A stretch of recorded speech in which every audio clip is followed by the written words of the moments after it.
অন্ধকারের ভেতর থেকে ছায়াটা ধীরে ধীরে সামনে আসে। ছায়াটা আস্তে করে টুকাইয়ের দিকে তাকায় আর তারপর অদ্ভুতভাবে হাসতে থাকে। এই মায়াবী হাসির আড়ালে যেন এক রহস্য লুকিয়ে আছে, যা রাতের অন্ধকারকে আরো গভীর করে তোলে। হঠাৎ কণ্ঠটা শোনা যায়, আমি তোমার হারানো অংশ।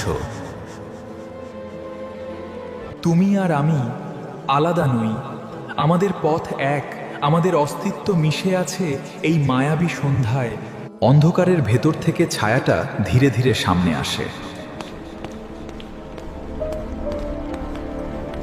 ছায়াটা আস্তে করে টুকাইয়ের দিকে তাকায় আর তারপর অদ্ভুতভাবে হাসতে থাকে। এই মায়াবী হাসির আড়ালে যেন এক রহস্য লুকিয়ে আছে, যা রাতের অন্ধকারকে আরো গভীর করে তোলে। হঠাৎ কণ্ঠটা শোনা যায়, আমি তোমার হারানো অংশ। তুমি আর আমি আলাদা নই, আমাদের পথ এক, আমাদের অস্তিত্ব মিশে আছে এই মায়াবী সন্ধ্যায়।